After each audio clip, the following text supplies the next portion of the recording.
ಪ್ರಸಂಗಿಗಳ ಪುಸ್ತಕ 5ನೇ ಅಧ್ಯಾಯ 4 ಮತ್ತು 5ನೇ ವಾಕ್ಯ. ಪ್ರಸಂಗಿಗಳ ಪುಸ್ತಕ 5ನೇ ಅಧ್ಯಾಯ 4 ಮತ್ತು 5ನೇ ವಾಕ್ಯ. ಸಿಕ್ಕದವರು ಆಮೇನ್ ಹೇಳ್ರಿ. ಆಮೇನ್. ಓದೋಣ. ನೀನು ದೇವರಿಗೆ ಅರಿಕೆಯನ್ನು ಕಟ್ಟಿದರೆ ಅದನ್ನು ತೀರಿಸಲು ತಡ ಮಾಡಬೇಡ. ಆತನ ಮೂಢರಿಗೆ ಒಲಿಯನು. ನಿನ್ನ ಅರಿಕೆಯನ್ನು ಒಪ್ಪಿಸು. ನೀನು ಅರಿಸಿಕೊಂಡು ತೀರಿಸದೇ ಇರುವುದಕ್ಕಿಂತ ಅರಿಕೆ ಮಾಡಿಕೊಳ್ಳದೆ ಇರುವುದು ವಾಸಿ. ಇನ್ನು ಧರ್ಮೋಪದೇಶ ಕಾಂಡ ಪುಸ್ತಕ 23-21. ನಿಮ್ಮ ದೇವರಾದ ಯೆಹೋವನಿಗೆ ಅರಿಕೆ ಮಾಡಿದ ಮೇಲೆ ಅದನ್ನು ತಡ ಮಾಡದೆ ತೀರಿಸಬೇಕು. ಆತನು ತಪ್ಪದೆ ಅದನ್ನು ವಿಚಾರಿಸುವೆನು. ತೀರಿಸದೆ ಹೋಗುವುದು ಪಾಪ. ಪ್ರಾರ್ಥನೆ ಮಾಡೋಣ. ಪರಲೋಕವನ್ನು ಭೂಲೋಕವನ್ನುಂಟು ಮಾಡಿದ ನಮ್ಮ ಸರ್ವಶಕ್ತನಾದ ದೇವರೇ, ನಿತ್ಯನ ತಂದೆ, ಈ ವಾಕ್ಯಗಳನ್ನು ನೀನು ಕೈಲಿ ಕೊಡ್ತೇನೆ. ನಿನ್ನ ಜನರೊಟ್ಟಿಗೆ ನೀನು ಮಾತನಾಡು. ಮಹತ್ವ ನಿನಗೆ ಮಾತ್ರ. ಮಹಿಮೆಯಲ್ಲಿ ರಾಜನು ನೀನು. ಈ ವಾಕ್ಯಗಳನ್ನು ನೀ ಕೇಳುವ ಜನರ ಹೃದಯಗಳಲ್ಲಿ ನೀನು ಮಾತನಾಡು. ನಿನ್ನೊಟ್ಟಿಗೆ ಇನ್ನೂ ಹತ್ತಿರವಾಗುವುದಕ್ಕೆ ಕೃಪೆಯನ್ನು ದಯಪಾಲಿಸು. ಯೇಸುವಿನ ನಾಮದಲ್ಲಿ ಬೇಡ್ತಾನೆ. ಜನ ಗಟ್ಟಿಯಾಗಿ ಹೇಳ್ರಿ amen, amen. God bless you. ಪಕ್ಕದಲ್ಲಿರೋ ಕೈ ಕೊಟ್ಟು ಮುಖ ನೋಡಿ ನಗ್ನಗ್ತಾ ಹೇಳ್ರಿ, ತುಂಬ ಚೆನ್ನಾಗಿ ಕಾಣ್ತಾ ಇದ್ದೀರಾ ಅಂತ ಹೇಳ್ರಿ. ಕುಳಿತುಕೊಳ್ಳೋಣ. ಇವತ್ತಿನ ನನ್ನ ಸಂದೇಶದ ಭಾಗ keeping the covenant with God. ದೇವರೊಂದಿಗಿನ ಒಡಂಬಡಿಕೆಯನ್ನು ಪಾಲಿಸು. ಸತ್ಯವೇದ ಗ್ರಂಥದಲ್ಲಿ 3 ಯೋಹಾನ ಪತ್ರಿಕೆ, 3 John chapter 1 and 2, chapter 1 verse 2, 1ನೇ ಅಧ್ಯಾಯ 2ನೇ ವಾಕ್ಯ. ಪಾಸ್ಟರ್ ರಾಜು ಅವರು ಬರ್ತ್ಡೇ ಪ್ರೇಯರ್ ಮಾಡಿದಾಗ ಅದನ್ನೇ ಉಚ್ಚರಿಸಿದ್ರು. ಏನಂತ ಉಚ್ಚರಿಸಿದ್ರು? ನೀನು ಆತ್ಮದ ವಿಷಯದಲ್ಲಿ ಅಭಿವೃದ್ಧಿ ಹೊಂದಿರುವ ಪ್ರಕಾರ ಎಲ್ಲ ವಿಷಯಗಳಲ್ಲಿಯೂ, ಗಟ್ಟಿಯಾಗಿ ಹೇಳ್ರಿ, ಎಲ್ಲ ವಿಷಯಗಳಲ್ಲೂ ಅಭಿವೃದ್ಧಿ ಹೊಂದಿ ಸುಕ್ಷೇಮವಾಗಿರಬೇಕೆಂದು ಪ್ರಾರ್ಥಿಸುತ್ತೇನೆ. ದೇವ ಮಕ್ಕಳ ಜೀವನ ಎಲ್ಲ ಮಂಡಳದಲ್ಲೂ ಸುಕ್ಷೇಮವಾಗಿರಬೇಕು. ಆಮೇನ್. ಈ ಒಡಂಬಡಿಕೆ, ಅರಿಕೆ, ವಾಗ್ದಾನ, ಪ್ರತಿಷ್ಠೆ, ತೀರ್ಮಾನ ಇದೆಲ್ಲ ಒಂದು ಆತ್ಮಿಕ ಯುದ್ಧಕ್ಕೆ ಕನೆಕ್ಟ್ ಆಗಿದೆ. ಸ್ಪಿರಿಚುವಲ್ ವಾರ್ಫೇರ್ಗೆ ಕನೆಕ್ಟ್ ಆಗಿರುವಂಥದ್ದು. ಸಮ್ಟೈಮ್ಸ್ ಶತ್ರುವಾದವನು ನಿಮ್ಮ ಹಣಕಾಸಿನ ವಿಷಯದಲ್ಲಿ ನಿಮ್ಮನ್ನು ಮುಗ್ಗಟ್ಟಿಗೆ ಸೇರಿಸೋದು, ಬಡತನದಲ್ಲಿ, ದಾರಿದ್ರ್ಯದಲ್ಲಿ ನೀವು ಆಶೀರ್ವಾದ ಕಾಣದೆ, ಏಳಿಗೆ ಕಾಣದಂತೆ ತಡೆ ಹಿಡಿಯೋದು ಶತ್ರುವಿನ ಪ್ರಧಾನ ಪಾತ್ರವಾಗಿರುತ್ತೆ. ಈ ನಡುವೆ ಇರಾನ್ ಮತ್ತು ಅಮೇರಿಕದ ಯುದ್ಧ ನಾವು ನೋಡ್ತಾ ಇದ್ವಿ. ಇಸ್ರಾಯೇಲ್, ಅಮೇರಿಕ, ಇರಾನ್ ದೇಶಗಳ ನಡುವಿನ ಯುದ್ಧವನ್ನು ಗಮನಿಸ್ತಾ ಇದ್ದೇವೆ. ಈ ಯುದ್ಧದ ಸ್ಟ್ರಾಟಜಿಗಳನ್ನು ನೀವು ಸ್ವಲ್ಪ ನೋಡಿದ್ರೆ, ಪ್ರಧಾನವಾಗಿ ಅಮೇರಿಕದವರು ಇರಾನಿನವರಿಗೆ ಧಮಕಿ ಹಾಕ್ತಾ ಇರುವಂಥ ಭಾಗ ಗಮನಿಸಿದ್ರೆ, ಅವರ ವರಮಾನದ ಬಾಗಿಲನ್ನು ಮುಚ್ತೀನಿ ಅಂತ, ಅವರ ರಿಸೋರ್ಸ್ ಬಂದ್ ಮಾಡ್ತೀವಿ ಅಂತ, ಅವರ ಮೂಲ ವರಮಾನದ ಭಾಗವನ್ನು ಬ್ಲಾಕ್ ಮಾಡಿದ್ರೆ ಜನರಿಗೆ ಸಂಕಷ್ಟ ಉಂಟಾಗುತ್ತೆ. ಕಾಂಪ್ರಮೈಸಿಗೆ ಬರ್ತಾರೆ, ಹೊಂದಾಣಿಕೆ ಮಾಡ್ಕೋತಾರೆ ಎಂಬುದು ಸ್ಟ್ರಾಟರ್ಜಿ. ಸೈತಾನನು ಸಹ ಹಾಗೆ ದೈವ ಜನರಿಗೆ ದೇವರು ಇಟ್ಟಿರುವ ಆಶೀರ್ವಾದಗಳನ್ನು, ಉದ್ಧಾರವನ್ನು, ಸಮೃದ್ಧಿಯನ್ನು ಪಡೆಯದೇ ಇರತಕ್ಕಂತೆ ಶತ್ರುವಿನ ಸ್ಟ್ರಾಟಜಿ. ನೀವು ಸಮೃದ್ಧಿ ಕಾಣಬಾರದು, ಅದಕ್ಕೆ ನಿಮ್ಮನ್ನು ಫೈನಾನ್ಷಿಯಲಿ, ಹಣಕಾಸಿನಲ್ಲಿ ಮುಗ್ಗಟ್ಟು ತಂದು, ಅಯ್ಯೋ ಬಿಡು, ಇಷ್ಟೇ ನನ್ನ ಕೈಲಿ ಇಲ್ಲ ಬಿಡು, ಕೊಡೋದು ಬೇಡ ಬಿಡು, ದೇವ್ರು ಇದನ್ನು ನೋಡ್ಕೋತಾನೆ, ದೇವ್ರಿಗೆ ಗೊತ್ತಿದೆಯಲ್ಲ ನನ್ನ ಕಷ್ಟ. ಹೀಗೆ ನಿಮ್ಮನ್ನು ನೀವು ಸಮಾಧಾನ ಪಡಿಸಿಕೊಳ್ಳುವ ರೀತಿಯಲ್ಲಿ ಪ್ರೇರಣೆ ಮಾಡೋದು ದುರಾತ್ಮನಾಗಿರ್ತಾನೆ. ಆಮೇನ್. ಯೋಬನ ಪುಸ್ತಕ 22ನೇ ಅಧ್ಯಾಯದ 27ನೇ ವಚನ ಹೀಗೆ ಹೇಳುತ್ತೆ. Book of Job chapter 22 verse 27. ನೀನು ಪ್ರಾರ್ಥಿಸುವಿ, ಆತನು ಲಾಲಿಸುವೆನು, ಆತನಿಗೆ ಅರಿಕೆಗಳನ್ನು ಒಪ್ಪಿಸುವಿ. ದಟ್ ಮೀನ್ಸ್ ಪ್ರಾರ್ಥನೆ ಮಾಡೋದಕ್ಕೆ, ನೀನು ಪ್ರಾರ್ಥನೆ ಮಾಡೋದು ಮಾತ್ರ ಅಲ್ಲ, ದೇವರ ಪ್ರಾರ್ಥನೆಯನ್ನು ಕೇಳ್ತಾನೆ. ಪ್ರಾರ್ಥನೆ ಕೇಳಿ ನಿನಗೆ ಆಶೀರ್ವಾದ ಕೊಡ್ತಾನೆ.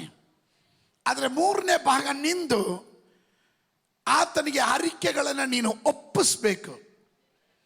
ಮೋಸ್ಟ್ ಆಫ್ ದ ಪೀಪಲ್, ಅನೇಕರು ಎಡುವುದು ಅಲ್ಲೇ. ದೇವರು ಒಡಂಬಡಿಕೆಯನ್ನು ಪಾಲಿಸುವ ದೇವರು. Our God is a God of covenant making. He will never break the covenant. ಆತನು ಯಾವತ್ತೂ ಒಡಂಬಡಿಕೆಯನ್ನು ಮುರಿಯದೇ ಇರುವ ದೇವರು. ದೇವರು ಒಡಂಬಡಿಕೆಯನ್ನು ಪಾಲಿಸುವ ದೇವರು.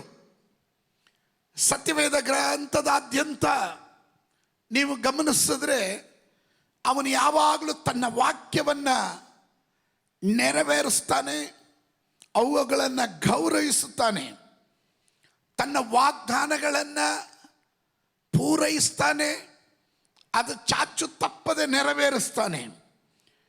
ತನ್ನ ಒಡಂಬಡಿಕೆಗೆ ನಂಬಿಗಸ್ತನಾಗಿರುವ ದೇವರು. ತಾನು ಮಾಡಿರುವಂಥ ಒಡಂಬಡಿಕೆಗಳಿಗೆ ದೇವರು ನಂಬಿಗಸ್ತನಾಗಿರ್ತಾನೆ.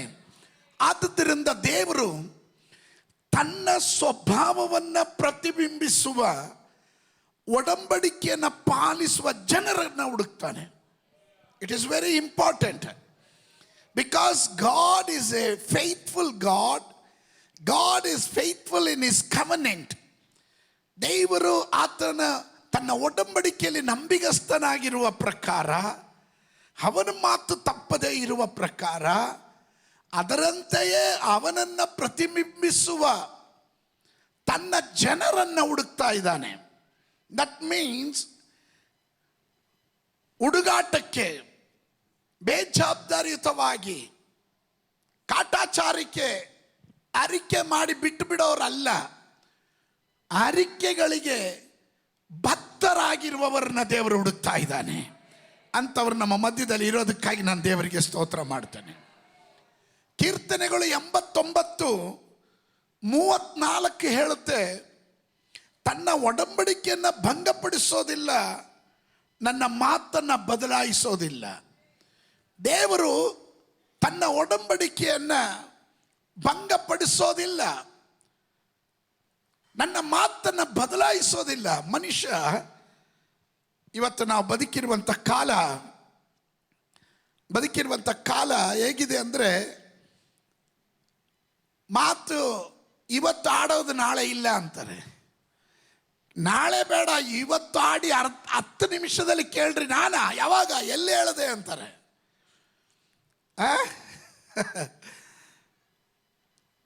ದೇವರು ಯಾವತ್ತು ಮಾತನ್ನು ಮುರಿಯೋದಿಲ್ಲ. A God who never breaks his word. ಅವನು ಯಾವತ್ತು ಮಾತು ತಪ್ಪೋನಲ್ಲ. ಅದಕ್ಕೆ ದೇವರು ವಾಕ್ಯ ಹೇಳುತ್ತೆ, ಮಾತು ಕೊಟ್ಟು ತಪ್ಪೋದಕ್ಕೆ ನಾನು ಮನುಷ್ಯನಲ್ಲ, ನಾನು ದೇವರಾಗಿದ್ದೇನೆ. ಹಲ್ಲೆಲೂಯಾ. ನೀವು ವಾಕ್ಯ ಕೇಳೋದು ಮಾತ್ರ ಅಲ್ಲ, ವಾಕ್ಯಗಳನ್ನು ಗಮನ ಇಟ್ಕೊಡ್ರಿ, ಅದಕ್ಕೆ ಗಮನ ಕೊಡ್ರಿ. ಇವತ್ತು ನಾನು ಉಜ್ಜೀವನದ ಪ್ರಸಂಗ ಅಲ್ಲ ಮಾಡಕ್ಕೆ ಹೋಗೋದು. There is lot of blessing ಇದರಲ್ಲಿ ಅಡಕವಾಗಿದೆ, ಆಶೀರ್ವಾದಗಳು ಇದರಲ್ಲಿ ಅಡಕವಾಗಿದೆ. ಸ್ವಲ್ಪ ವಚನದ ಪರಿಜ್ಞಾನ ನಿಮಗಿದ್ರೆ, ಇದನ್ನು ಗ್ರಹಿಸಿ ಇದರ ಪ್ರಕಾರ ನೀವು ಜೀವನ ಮಾಡಿದ್ರೆ, ನೀವು ಕಷ್ಟದಲ್ಲಿ ನಿಮ್ಮ ಜೀವನವನ್ನು ಕಳೆಯೋ ಅವಶ್ಯಕತೆ ಇಲ್ಲ. ಅದಕ್ಕೆ ಯೋಬನ ಪುಸ್ತಕ 36:11 ಹೇಳುವ ಪ್ರಕಾರ, ನೀನು ಆತನ ಮಾತನ್ನು ಕೇಳಿ ಆತನನ್ನು ಅನುಸರಿಸಿ ನಡೆದರೆ ನಿನ್ನ ಜೀವಕಾಲ ಪೂರ್ತಿಯಾಗಿ ನಿನ್ನ ಸುಖದಿಂದಲೂ ಸಂತೋಷ, ನಿನ್ನ ವರ್ಷಗಳನ್ನು ಸುಖಕರವಾಗಿಯೂ ನೀನು ಕಳೀಬೋದು ಅಂತ. It is so truth. ಯಾಕೆ ಇಷ್ಟೊಂದು ಕಷ್ಟಗಳು, ಯಾಕೆ ಪ್ರಯಾಸಗಳು? ಕೇವಲ ವಾಕ್ಯ ಕೇಳಿದ್ದು ತಲೆ ಒಳಗಡೆ ಸೇರಿಸ್ತಿಲ್ಲ, ಅನುಸರಿಸೋದಿಲ್ಲ. ಇವತ್ತು ಮನುಷ್ಯರು, ನಾವು ಬದುಕ್ತಿರುವಂಥ ತಲೆಮಾರುಗಳು ಹೇಗಿದೆ ಅಂದರೆ, ಯುಗ ಹೇಗಿದೆ ಅಂದರೆ, ಉದಾಹರಣೆಗೆ ಮದುವೆಯ ಒಡಂಬಡಿಕೆ ಮಾಡ್ಕೋತಾರೆ, ಮದುವೆನ ಮುರಿತಾರೆ. ಮಾನುಷಿಕವಾದ ಬುದ್ಧಿಯಿಂದ ದೇ ಫರ್ಗೆಟ್, ಒಡಂಬಡಿಕೆನ ಮುರಿದು, ಈಗೇನು ನಿನಗಿಷ್ಟ ಇಲ್ವಾ, ಹೋಗ್, ನನ್ನ ದಾರಿ ನನಗೆ, ನಿನ್ನ ದಾರಿ ನಿನಗೆ, ಮುಂದಿದ್ದು ಕೋರ್ಟಲ್ಲಿ ನೋಡ್ಕೊಳ್ಳೋಣ. ಆಯಿತು, ನೀನು ಕೋರ್ಟಲ್ಲಿ ನೋಡ್ಬೋದು, ಕೋರ್ಟಲ್ಲಿ ಗೆಲ್ಲಬಹುದು. ಆದರೆ ನೀನು ಯಾರ ಸನ್ನಿಧಾನದಲ್ಲಿ ಒಡಂಬಡಿಕೆ ಮಾಡಿಕೊಂಡೆ, ಯಾರನ್ನ ಪ್ರಮಾಣ ಮಾಡಿ ಒಡಂಬಡಿಕೆ ಮಾಡಿಕೊಂಡೆ? ಅನೇಕ ಕುಟುಂಬಗಳು ಇವತ್ತು ಮುರಿತಾ ಇದೆ. ದೇವರು ಹೇಳ್ತಾನೆ, ನಾನು ಒಡಂಬಡಿಕೆ ನಾನು ಮುರಿಯುವವನಲ್ಲ. ನಾವು ಬದುಕ್ತಿರುವಂತಹ ಯುಗ ಇವತ್ತು ಒಡಂಬಡಿಕೆಗಳಿಗೆ ಬೆಲೆ ಇಲ್ಲದೆ ಕಳೀತಾ ಇದ್ದಾರೆ.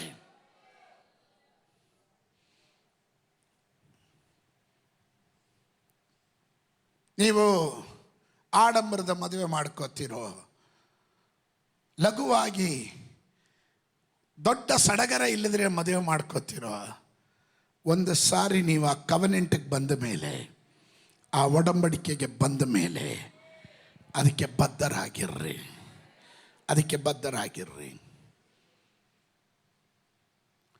ಗಂಡ ಹೆಂಡತಿಯ ಆ ಒಡಂಬಡಿಕೆ ಅನ್ನೋದು ದೇವರು ಪ್ರಮಾಣದಲ್ಲಿ ಮಾಡಿದ್ದು. ದೇವರನ್ನ ಸಾಕ್ಷಿಯಾಗಿ ನಿಲ್ಲಿಸಿ, ಸಭಿಕರು, ಪಾಸ್ಟ್ರು ಕಾಟಾಚಾರಿಕೆ ಮಾಡೋದಲ್ಲ ರೀ ಅದು. We are the representative. ನಾವು ದೇವರ ರಾಯಭಾರಿಗಳು. ದೇವರನ್ನು ಸಾಕ್ಷಿ ನಿಲ್ಲಿಸ್ಕೊಂಡು ನಾವು ಆ ಒಡಂಬಡಿಕೆ ಮಾಡ್ತೀವಿ. ನಾನು ಹೇಳಲಿಕ್ಕೆ ಬಂದಿದ್ದು, ನಾವು ಬದುಕುತ್ತಿರುವಂಥ ಯುಗ ಒಡಂಬಡಿಕೆಗಳನ್ನು ಮುರಿತಾರೆ. ಸ್ನೇಹಿತರು, ಫ್ರೆಂಡ್ಸ್ ಆರ್ ಫರ್ಗಾಟನ್. ಸ್ನೇಹಿತರು ಮರ್ತೋಗ್ತಾರೆ, ಆಪ್ತರಾಗಿರ್ತಾರೆ, ಕುಚ್ಚು ಫ್ರೆಂಡ್ಗಳಾಗಿರ್ತಾರೆ. ದಿಢೀರಂತ ಚೇಂಜ್ ಆಗಿಬಿಡ್ತಾರೆ. ನೀನು ಯಾರ ನನಗೆ ಗೊತ್ತಿಲ್ಲ ಅನ್ನೋ ರೀತಿಯಲ್ಲಿ ಮಾತಾಡ್ತಾರೆ. ಅನೇಕ ವಾಗ್ದಾನಗಳು, ದೇವರು ಕೊಟ್ಟಿರುವಂಥ ವಾಗ್ದಾನಗಳನ್ನು ಕೆಲವರು ಉದಾಸೀನ ಮಾಡ್ತಾರೆ, ಅಸಡ್ಡೆ ಮಾಡ್ತಾರೆ. ಆತ್ಮಿಕವಾದಂಥ ಕೆಲವೊಂದು ಬದ್ಧತೆಗಳನ್ನು ಮುಂದೂಡ್ತಾರೆ. ನೀವು ಆತ್ಮಿಕವಾದ ಕಾರ್ಯಗಳನ್ನು ಅದಾದ ಸಮಯದಲ್ಲಿ ಮಾಡಬೇಕಾದ ಕಾರ್ಯಗಳನ್ನು ಮಾಡದೆ ಅದನ್ನು ಪೋಸ್ಟ್ಪೋನ್ ಮಾಡಿದ್ರೆ ನಿನ್ನ ಆಶೀರ್ವಾದ ಪೋಸ್ಟ್ಪೋನ್ ಆಗ್ತಾ ಇದೆ. ಅದಕ್ಕೆ ದೇವರ ವಾಕ್ಯ ಹೇಳ್ತದೆ, ಮೊದಲು ದೇವರ ರಾಜ್ಯಕ್ಕಾಗಿ ನೀತಿಗಾಗಿ ತವಕ ಪಡ್ರಿ ಅಂತ. ಕೆಲವರಿಗೆ ಇಷ್ಟ ಆಗಲಿಲ್ಲ. ಆತ್ಮಿಕವಾದ spiritual commitments are postpone today.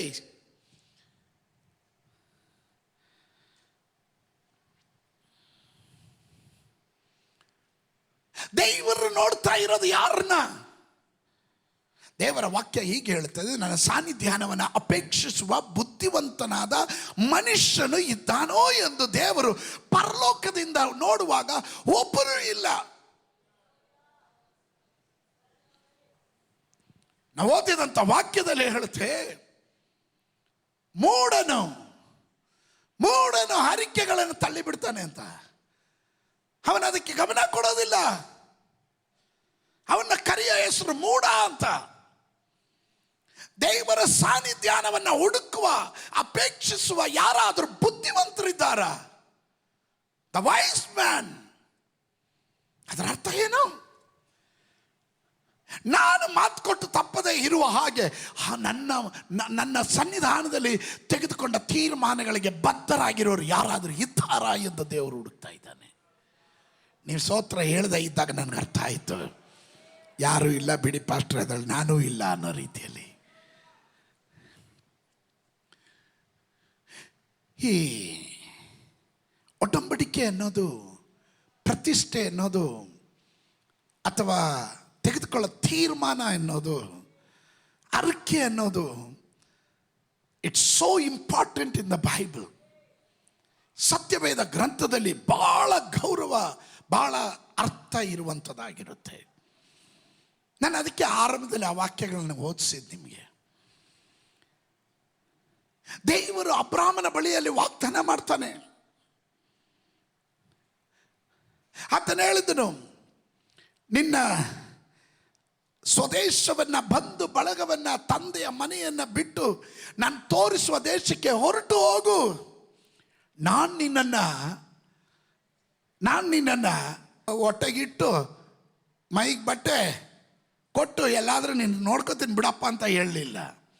ನಾನು ನಿನ್ನನ್ನು ದೊಡ್ಡ ಜನಾಂಗವಾಗುವಂತೆ ಮಾಡಿ ಆಶೀರ್ವದಿಸಿ ನಿನ್ನ ಹೆಸರನ್ನ ಪ್ರಖ್ಯಾತಿಗೆ ತರ್ತೇನೆ ಅಂತ. That is the covenant God was making with Abraham. God's covenant with Abraham. ಅವನು ಹೇಳಿದ, ನಾನು ನಿನ್ನ ದೊಡ್ಡ ಜನಾಂಗ ಮಾಡ್ತೀನಿ ಅಂತ. ಅಬ್ರಾಮನ ಸಂತತಿಗಳಾದ ನಾವುಗಳು, why cannot we receive that blessing? ಯಾಕೆ ನಾವು ಅದನ್ನು ಅಂಗೀಕರಿಸಬಾರ್ದು? ನಾನು ಹೇಳಿದೆ, ಇವತ್ತು ಉಜ್ಜೀವನದ ಪ್ರಸಂಗ ಅಲ್ಲ, ಆದರೆ ಸ್ತೋತ್ರ ನಿಲ್ಲಿಸ್ಬೇಕು ಅಂತಲ್ಲ, ಹೇಳ್ಬೇಕಾದ ಸ್ಥಳದಲ್ಲಿ ಸ್ತೋತ್ರ ಹೇಳ್ರಿ.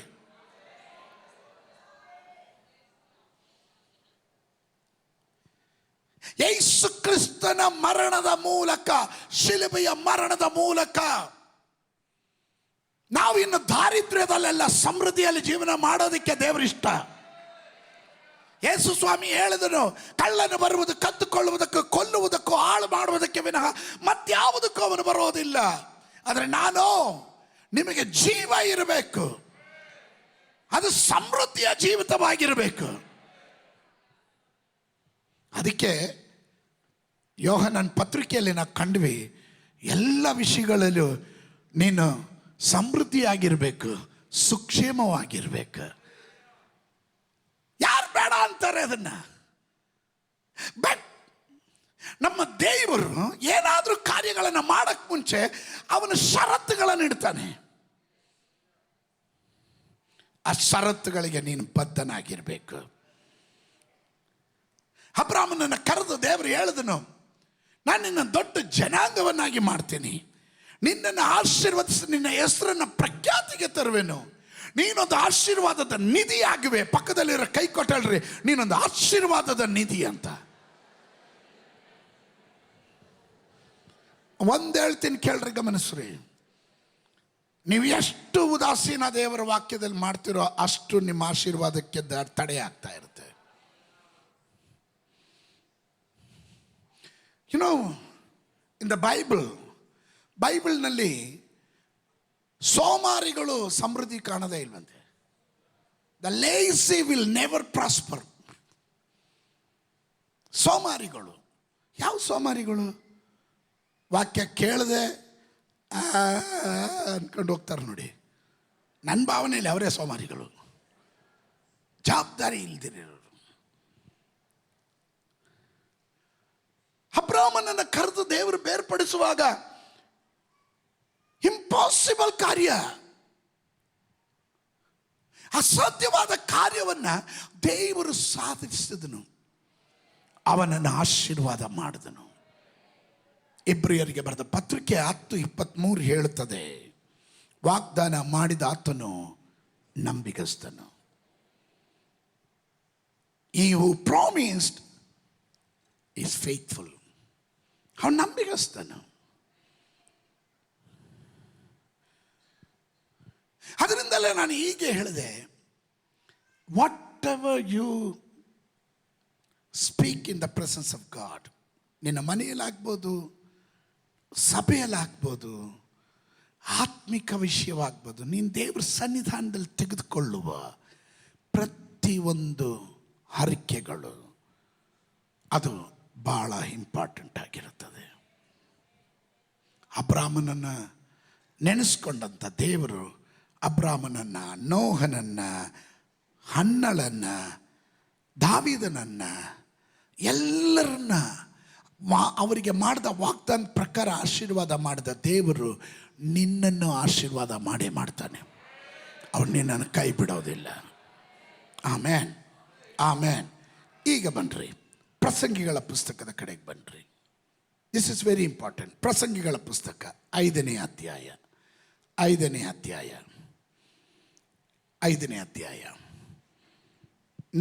ಮತ್ತು 5ನೇ ವಾಕ್ಯ. ನೀನು ದೇವರಿಗೆ ಅರಿಕೆಯನ್ನು ಕಟ್ಟಿದರೆ ಅದನ್ನು ತೀರಿಸಲು ತಡ ಮಾಡಬೇಡ. God remembers every vow. ದೇವರು ಪ್ರತಿಯೊಂದು ಹರಕೆಗಳನ್ನು ದೇವರು ನೆನಪಲ್ಲಿ ಇಟ್ಕೊಳ್ತಾನೆ. ಹರಕೆಗಳನ್ನು ನೆರವೇರಿಸ್ರಿ.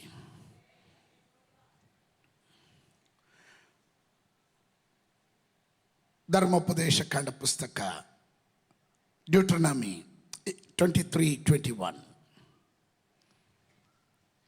ನಿಮ್ಮ ದೇವರಾದ ಯೆಹೋವನಿಗೆ ಅರಿಕೆ ಮಾಡಿದ ಮೇಲೆ ಅದನ್ನು ತಡ ಮಾಡದೆ ತೀರಿಸಬೇಕು.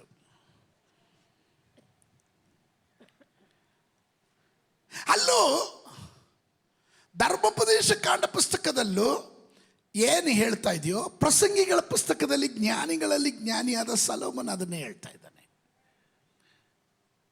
ತಡ ಮಾಡಬಾರ್ದು. Don't delay.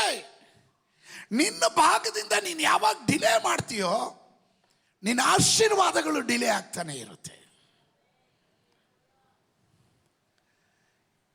ಈ ಪ್ರಸಂಗಿಗಳ ಪುಸ್ತಕ 5:4-5 ಗಮನಿಸ್ರಿ. ಅರಿಕೆಯನ್ನು ಕಟ್ಟಿಸಿದ್ರೆ ಅದನ್ನು ತೀರಿಸಲು ತಡ ಮಾಡಬೇಡ. ಆತನು ಮೂಢರಿಗೆ ಒಲಿಯನು. ಮೂಢರಿಗೆ ಒಲಿಯನು ಅಂದರೆ ಏನರ್ಥ? ಅದನ್ನು ಕೇರ್ಲೆಸ್ ಮಾಡ್ತಾರಲ್ಲ, ಅವ್ರನ್ನ ಕರೆಯೋ ಹೆಸರು ಮೂಢರು ಅಂತ. ನೀವು ವರ್ಷದ ಆರಂಭದ ದಿನ ಒಂದು ಅರಿಕೆ ಮಾಡ್ಕೊತೀರ.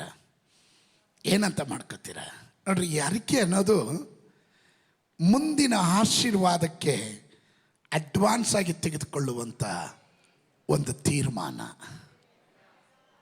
ಆಮೇಲೆ ಈ ಅರಿಕೆ ನೀವು 1ನೇ ತಾರೀಕು ಪ್ರಮಾಣ ಮಾಡ್ತೀರ.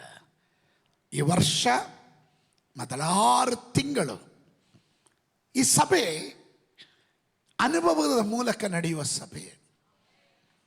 ಹೊರಗಿನವರು ಯಾವ ರೀತಿಯಲ್ಲಿ ಇದಕ್ಕೆ ಬೆಲೆ ಕೊಡ್ತಾರೋ, ಏನು ಮಾತಾಡ್ತಾರೋ ಅನ್ನೋದಲ್ಲ ವಿಷಯ. O taste and see that the Lord is good. ಕರ್ತನು ಸರ್ವೋತ್ತಮನೆಂದು ಅನುಭವದಿಂದ ಸವಿದು ನೋಡು ಅಂತ. ಈ ಸಭೆ ಆ ರೀತಿಯ ಅನುಭವದಿಂದ ಹೋಗಿರೋದ್ರಿಂದಲೇ ಅರಿಕೆ ಮಾಡಿ ದೈವ ಸನ್ನಿಧಾನದಲ್ಲಿ ತಂದೊಪ್ಪಿಸಿದ ಪ್ರತಿಯೊಂದು ವ್ಯಕ್ತಿಗಳನ್ನು, ಕುಟುಂಬಗಳನ್ನು ದೇವರ ಆಶೀರ್ವಾದ ಮಾಡೇ ಮಾಡಿದ್ದಾನೆ.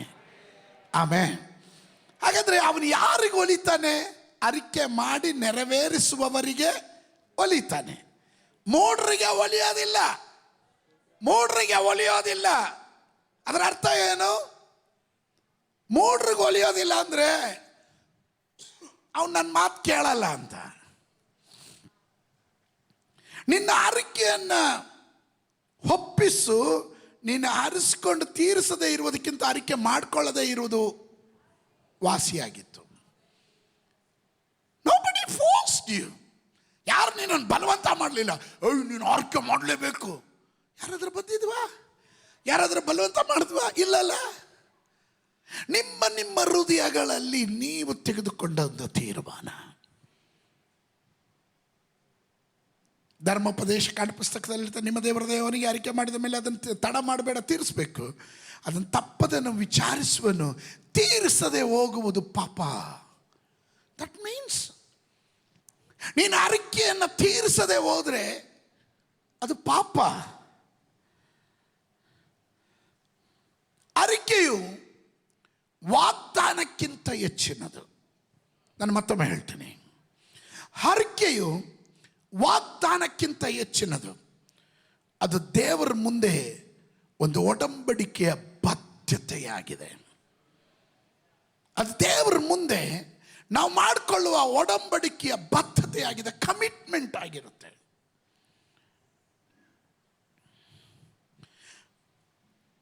ಸತ್ಯವೇದ ಗ್ರಂಥದಾದ್ಯಂತವಾಗಿ ನಾವು ನೋಡಿದ್ರೆ ದೇವರು ನಮ್ಮ ಬಾಯಿಂದ ಮಾತನಾಡುವ ಮಾತುಗಳನ್ನು ಗಂಭೀರವಾಗಿ ಪರಿಗಣಿಸ್ತಾನೆ ಅಂತ. ನಾವು ಸುಮ್ಮನೆ ಹುಡುಗಾಟಕ್ಕೆ ಹೇಳಿಬಿಟ್ಟದ್ದು ಸಹ ಗಂಭೀರವಾಗಿ ಪರಿಗಣಿಸ್ತಾನಂತೆ. ನೀವು ಬೇಕಾದ್ರೆ ಹೇಳ್ರಿ, ನನ್ನ ಜೀವನ ಸಾಕು, ಸತ್ರೆ ಸಾಕು, ಸತ್ರೆ ಸಾಕು ಅಂತ ಹೇಳ್ತಾ ಇರ್ರಿ. ನಿಮ್ಮ ಜೀವನದ ಹಿಂದೆ ಎಲ್ಲಾದರೂ ದುರಾತ್ಮ, ಮರಣದ ಆತ್ಮ ನಿಮ್ಮನ್ನು ಭೇಟಿ ಆಡ್ತಾನೆ ಇರ್ತಾನೆ. ಕೆಲವರು ಮಾತನಾಡೋ ರೀತಿ ಅಂಥದ್ದು. ನಾ ಅದಕ್ಕೆ ಹೇಳಿದೆ, ನಮ್ಮ ಬಾಯಿಂದ ಮಾತನಾಡುವ ಮಾತುಗಳನ್ನು ದೇವರು ಗಂಭೀರವಾಗಿ ಪರಿಗಣಿಸ್ತಾನೆ. ಅನೇಕ ವಿಶ್ವಾಸಿಗಳು ಮಾಡೋ ಕೆಲಸ ನಾನು ಹೇಳ್ತೀನಿ. ಇಕ್ಕಟ್ಟಿನ ಸಮಯದಲ್ಲಿ ದೇವರ ಹತ್ರ ಪ್ರಾರ್ಥಿಸ್ತಾರೆ. ಕರ್ತನೇ, ನೀನು ನನಗಾಗಿ ಇದನ್ನು ಮಾಡು, ನಾನು ನಿನ್ನ ಸೇವೆ ಮಾಡ್ತೇನೆ ಎಂದು ಹೇಳ್ತಾರೆ. ಹಂಗೆ ತಾನೇ ಹೇಳೋದು. ದೇವರೇ, ನನ್ನ ಮಗಳು ಮದುವೆ ಆಗ್ಬಿಡ್ಲಿ, ನನ್ನ ಮಗನಿಗೆ ಒಳ್ಳೆ ಕೆಲಸ ಸಿಕ್ಬಿಡ್ಲಿ, ನನ್ನ ಗಂಡನಿಗೆ ಪ್ರಮೋಷನ್ ಬಂದ್ಬಿಡ್ಲಿ, ಸ್ತೋತ್ರ, ನಾನು ನಿನ್ನ ಸೇವೆಗಾಗಿ, ಪೂರ್ಣಾವಧಿ ಸೇವೆಗಾಗಿ ಬಂದ್ಬಿಡ್ತೀನಿ. ಆದರೆ ಆಶೀರ್ವಾದ ಬಂದ ಮೇಲೆ ಅವರು ದೇವರ ಬಳಿಯಲ್ಲಿ ಮಾಡಿಕೊಂಡಂಥ ಕಮಿಟ್ಮೆಂಟ್ ಇದೆಯಲ್ಲ, ಬದ್ಧತೆ ಇದೆಯಲ್ಲ, ಅದನ್ನು ಮರ್ತು ಬಿಡ್ತಾರೆ. ಪ್ರಯಾಸ ಇರುವಾಗ, ಇಕ್ಕಟ್ಟಿನಲ್ಲಿ ಹಾದು ಹೋಗಾಗ ಪ್ರತಿಯೊಬ್ಬರು ಹೇಳ್ತಾರೆ, ನನ್ನ ಕೈಯಲ್ಲಿ ದುಡ್ಡು ಏನಾದ್ರು ಇದ್ದಿದ್ರೆ ನಾನು ದೇವ್ರ ರಾಜ್ಯಕ್ಕೆ ಬಾ. ಇವನ ಕೈಯಲ್ಲಿ ಇಲ್ಲ, ಡೈಲಾಗ್ ಹೊಡಿತಾನೆ. ಸ್ತೋತ್ರ. ನನಗೆ ಒಂದು 4 ಸಭೆ ಆದರೂ ಕಟ್ಟಕ್ಕೆ ಕೊಡಬೇಕು ಅಂತ ಆಸೆ ಇದೆ. ದೇವ್ರು ನನ್ನ ಕೈಲಿ ದುಡ್ಡು ಕೊಡಲಿ ನೋಡು. ಆವಾಗ ಸ್ತೋತ್ರ, ಸರಿ, ದೇವ್ರು ಅವತ್ತಿಂದ ಇವನನ್ನು ಆಶೀರ್ವಾದ ಮಾಡೋಕ್ಕೆ ಸ್ಟಾರ್ಟ್ ಮಾಡ್ತಾನೆ. ಇವನು ಆಶೀರ್ವಾದ ಆಗ್ತಾ ಆಗ್ತಾ ಇವನದು ಲಿಸ್ಟೇ ದೊಡ್ಡದಾಗ್ತಾ ಹೋಗುತ್ತೆ. ಅದುವರೆಗೂ ಸೈಕಲಲ್ಲಿ ಹೋಗ್ತಾ ಇದ್ದವನು ಈಗ ಕಾರ್ ಬೇಕು ಅಂತಾನೆ. ಇದನ್ನು ತೀರಿಸೋಷ್ಟಕ್ಕೆ ಅಷ್ಟರಲ್ಲಿ ಆಶೀರ್ವಾದ. ಇವನ ಆಸೆಗಳೆಲ್ಲ ಪೂರೈಸಿ 4 ಸಭೆ ಕಟ್ಟೋ ಚಿಂತೆನೇ ಮರ್ತೋಗ್ಬಿಡ್ತಾನೆ. ನೀವು ಸ್ತೋತ್ರ ಹೇಳಿ. ನನಗೆ ಅನೇಕರ ಅನುಭವ ಚೆನ್ನಾಗಿ ಗೊತ್ತಿದೆ. ಉಟ್ಟ ಬಟ್ಟೆಗೆ ಮರುಬಟ್ಟ ಇಲ್ಲದೆ, ಒಪ್ಪತ್ತಿನ ಆಹಾರಕ್ಕೂ ಗತಿ ಇಲ್ಲದೆ ಕಷ್ಟ ಬಿದ್ದು ಬಂದವರು ಅನೇಕರು ನಮ್ಮ ನಡುವೆ ಇದ್ದಾರೆ. ಆದರೆ ಅವರಿಗೆ ಸ್ವಲ್ಪ ಹಣ, ಜನ, ಬಲ, ಸ್ಥಾನ, ಹೆಸರು ಎಲ್ಲ ಬರ್ತಿದ್ದ ಹಾಗೆ ಎಲ್ಲ ಹಳೆಯದನ್ನು ಮರ್ತು ಬಿಡ್ತಾರೆ. ಆಮೇಲೆ ಅದು ಮನುಷ್ಯನ ಗುಣ, ಮನುಷ್ಯನ ಸ್ವಭಾವ ಅದು. ಆದರೆ ಯಾರು ದೇವರ ವಾಕ್ಯದ ಪ್ರಮಾಣದಲ್ಲಿ ಅದಕ್ಕೆ ಬದ್ಧರಾಗಿರ್ತಾರೋ ಅವರನ್ನ ದೇವರು ಯಾವತ್ತೂ ಕೈ ಬಿಡೋದಿಲ್ಲ. Hallelujah, hallelujah. ನಾನು ಈ ಸಂದೇಶವನ್ನು ನಿಮ್ಮ ಮುಂದೆ ಹೇಳ್ತಾ ಇರೋದು, ಅರಿಕೆ ಮಾಡಿದನ್ನು ನೆನಪಲ್ಲಿಟ್ಕೊಳ್ರಿ. ನೀವು ತೆಗೆದುಕೊಂಡಿರುವಂಥ ತೀರ್ಮಾನದಲ್ಲಿ, ಆ ಬದ್ಧತೆಯಲ್ಲಿ, ಕಮಿಟ್ಮೆಂಟ್ನಲ್ಲಿ, ಕವನೆಂಟ್ನಲ್ಲಿ ನೀವುಗಳು ಬದ್ಧರಾಗಿರಬೇಕು. ಗೌರವಿಸ್ರಿ, ಅದನ್ನು ರೆಸ್ಪೆಕ್ಟ್ ಮಾಡ್ರಿ. ಅದನ್ನು ಏಯ್ ನಾನು ಹೇಳಿದ್ದೀನಿ, ಅದನ್ನು ನಾನು ನೆರವೇರಿಸಬೇಕು. ಹಲ್ಲೆಲೂಯ. ಅಂಥ ಛಲ ಉಳ್ಳವರು ಯಾರಾದರೂ ಇದ್ರೆ, ಒಳಗಡೆ ಇದ್ದರೆ ಅಂಥವ್ರು ಮಾತ್ರ ಕೈಗಳನ್ನೆತ್ತಿ ಗಟ್ಟಿಯಾದ ಆಮೇಲೆ ಹೇಳ್ರಿ. ಆಮೇಲೆ ದಟ್ಸ್ ವಂಡರ್ಫುಲ್. ಇಷ್ಟು ಜನ ಇದ್ದೀರಲ್ಲ.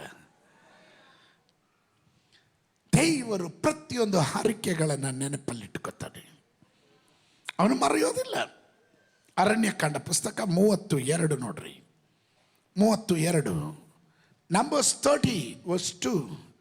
ಯಾವನಾದರೂ ಯೆಹೋವನಿಗೆ ಅರಿಕೆ ಮಾಡಿದರೆ, ಇಲ್ಲವೇ ತಾನು ಯಾವುದನ್ನಾದರೂ ಒಂದು ಮುಟ್ಟದೆ ಇರುವನೆಂದು ಆಣೆ ಇಟ್ಕೊಂಡ್ರೆ, ಅವನು ತನ್ನ ಮಾತನ್ನು ಮೀರದ ಹೇಳದಂತೆ ನೆರವೇರಿಸಬೇಕು. ಹೇಳದಂತೆ ನೆರವೇರಿಸಬೇಕು. ನೀನು ಹೇಳದೇ ಇದ್ರೆ ಪರವಾಗಿಲ್ಲ, ಹೇಳಿದ್ರೆ ನೆರವೇರಿಸ್ಬೇಕು. ಫಾಲ್ಸ್ ಕಮಿಟ್ಮೆಂಟ್ ಕೊಡ್ತಾರೆ ಕೆಲವರು.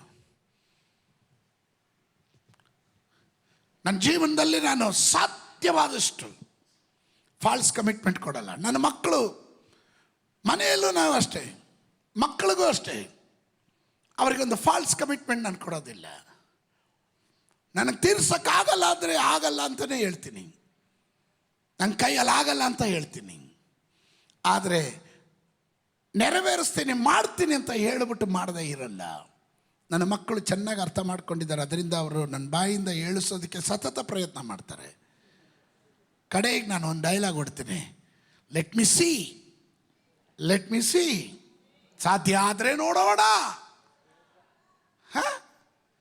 ಅದು ಅಡ್ಗೋಡೆ ಮೇಲೆ ದೀಪ ಇಟ್ಟಂಗೆ, ಅಲ್ಲೂ ಇಲ್ಲ ಇಲ್ಲೂ ಇಲ್ದಿರೋ ಡೈಲಾಗ್ ಅದು. ತಪ್ಪಿಸ್ಕೊಳಕ್ಕೆ ಇನ್ನೇನು ಮಾರ್ಗ? ಬಿಡಲ್ವೇ? ನಮ್ಮ ಬಾಯಿಂದ ಕಮಿಟ್ ಮಾಡ್ಸಕ್ಕೆ ನೋಡ್ತಾರೆ. ನಾವುಗಳು ಕಮಿಟ್ ಮಾಡೋದು ಮನುಷ್ಯರ ಬಳಿಯಲ್ಲ. ಜನರು ತಮ್ಮ ಮಾತುಗಳನ್ನು ಮರ್ತು ಬಿಡ್ತಾರೆ.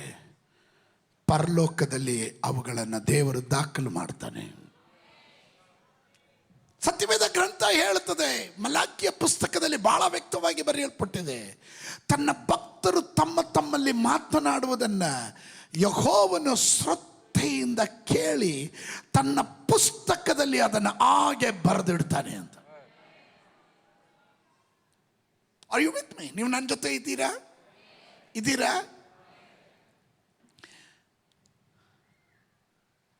ತನ್ನ ಮಕ್ಕಳು, ತನ್ನ ಭಕ್ತರು ತಮ್ಮಲ್ಲಿ ಮಾತನಾಡಿಕೊಳ್ಳುವ ಮಾತುಗಳನ್ನು ಯೆಹೋವನು ಶ್ರದ್ಧೆಯಿಂದ ಕೇಳ್ತಾನೆ.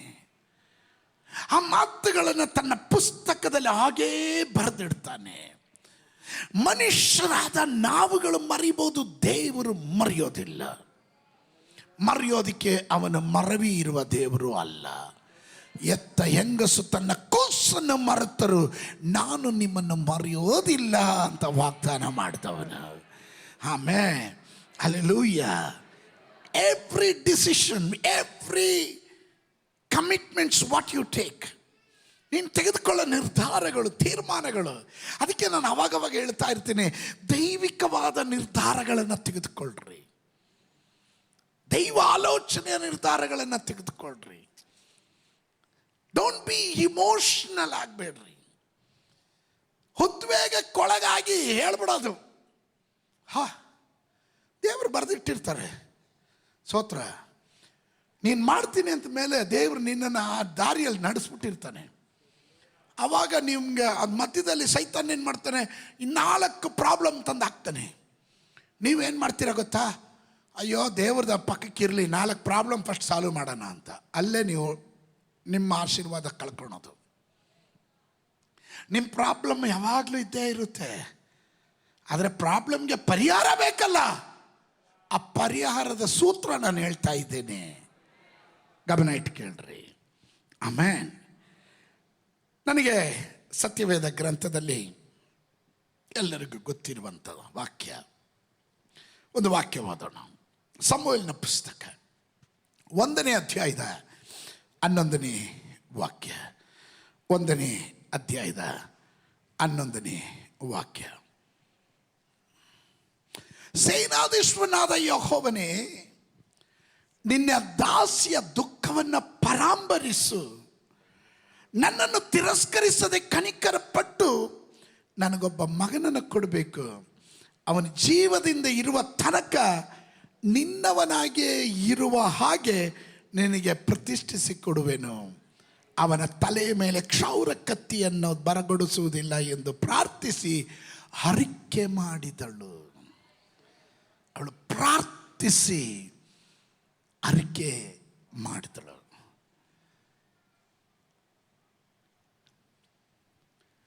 ನಮಗೆಲ್ಲರಿಗೂ ಚರಿತ್ರೆ ಗೊತ್ತಿದೆ.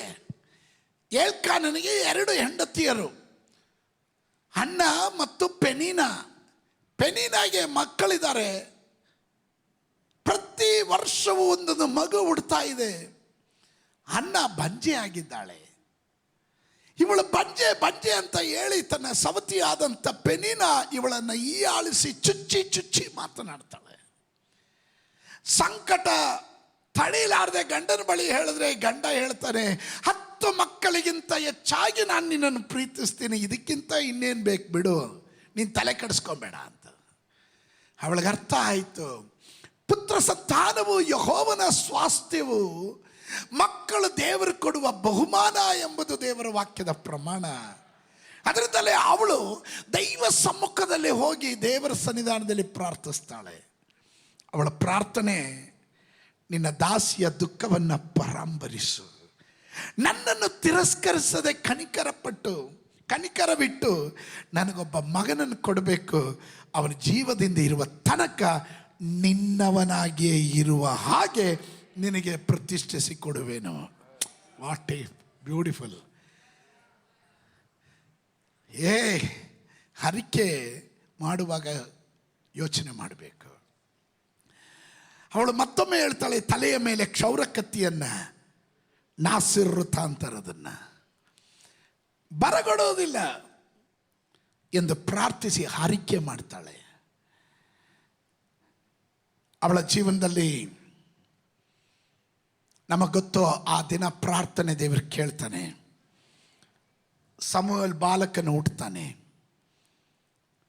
ಅವಳ ಆರಿಕೆಯನ್ನು ನೆರವೇರಿಸಿದ್ಲ.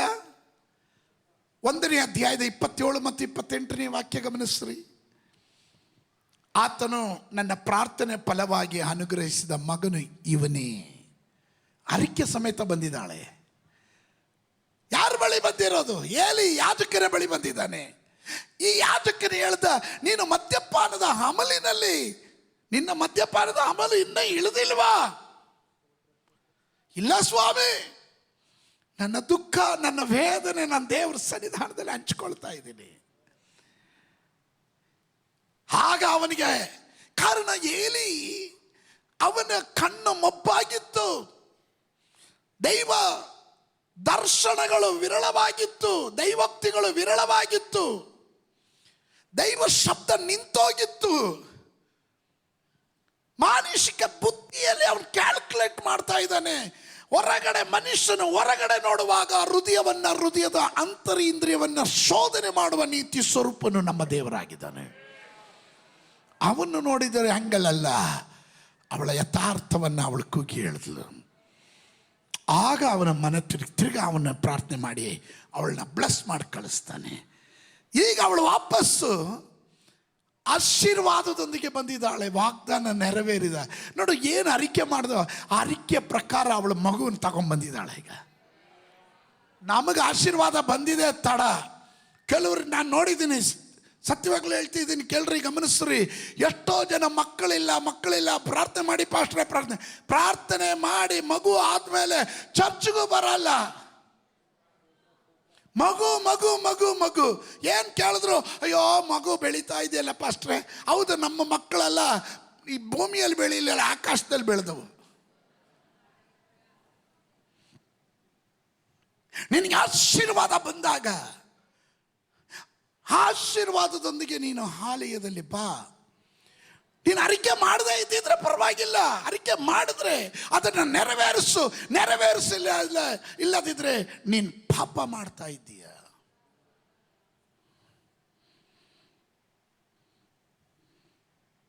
ಆತನು ನನ್ನ ಪ್ರಾರ್ಥನೆ ಫಲವಾಗಿ ಅನುಗ್ರಹಿಸಿದ ಮಗನು ಇವನೇ, ನಾನು ಇವನನ್ನು ಯೆಹೋವನಿಗೆ ಒಪ್ಪಿಸಿಬಿಟ್ಟಿದ್ದೇನೆ.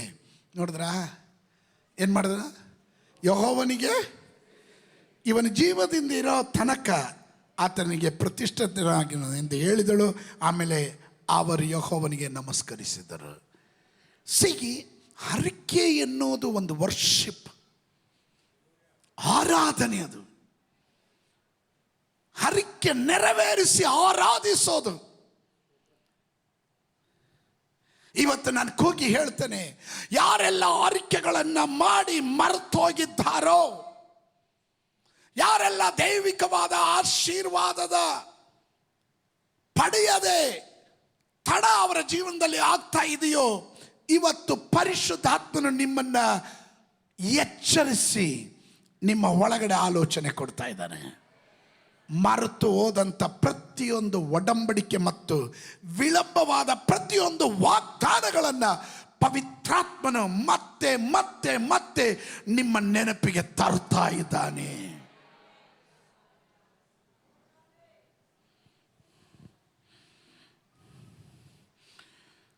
ಧರ್ಮೋಪದೇಶ ಕಾಂಡ ಪುಸ್ತಕ ಹೇಳುತ್ತೆ, ತಡ ಮಾಡದೆ, do not delay.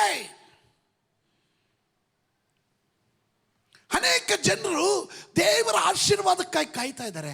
Bless me lord, ಆಶೀರ್ವಾದ ಮಾಡ್ತಾ ಇದ್ದೆ, ನನಗೆ ಹಂಗೆ ಕೊಡು, ಹಿಂಗೆ ಕೊಡು, ಆಶೀರ್ವಾದ ಕೊಡು, ಅದು ಕೊಡು, ಇದು ಕೊಡು, ಸ್ತೋತ್ರ. ಆದರೆ ದೇವರು ಅವರ ಬದ್ಧತೆ ಪೂರೈಸಲು ಕಾಯ್ತಾ ಇದ್ದಾನೆ. First you fulfil your commitment. ನೀನು ಮಾಡಿಕೊಂಡಿರುವ ಆರೋಗ್ಯನ ಫಸ್ಟ್ ನೆರವೇರಿಸು. ಸ್ತೋತ್ರ. ಅನ್ಯ ಜನರಿಗೆ ಅವರ ಅರಿಕೆಯ ಕುರಿತು ಅವರು ನೆರವೇರಿಸಬೇಕೆನ್ನೋ ಭಯ ಇದೆ. ನಾನು ನಿಮ್ಮ ಹತ್ರ ಕೇಳ್ತೇನೆ, ನಿಮ್ಮ ದೇವರಾದ ಯೆಹೋವನು ಅದಕ್ಕೆ ಇಂಥ ಕಡಿಮೆನಾ? ಅವನು ಶ್ರೇಷ್ಠನಾದವನು, ಭಯಂಕರನಾದ ದೇವರು, ಅದ್ವಿತೀಯನಾದ ದೇವರು, ಅಗಮ್ಯವಾದ ಬೆಳಕಿನಲ್ಲಿ ವಾಸ ಮಾಡುವ ಸರ್ವಶಕ್ತನಾದ ದೇವರು, ಸರ್ವವ್ಯಾಪಿಯಾದ ದೇವರು, ಸರ್ವಜ್ಞಾನಿಯಾದ ದೇವರು, ಸೃಷ್ಟಿಕರ್ತನಾದ ದೇವರು. ನೀನು ಎಷ್ಟು ಭಯ ಪಡಬೇಕು ಆತನಿಗೆ.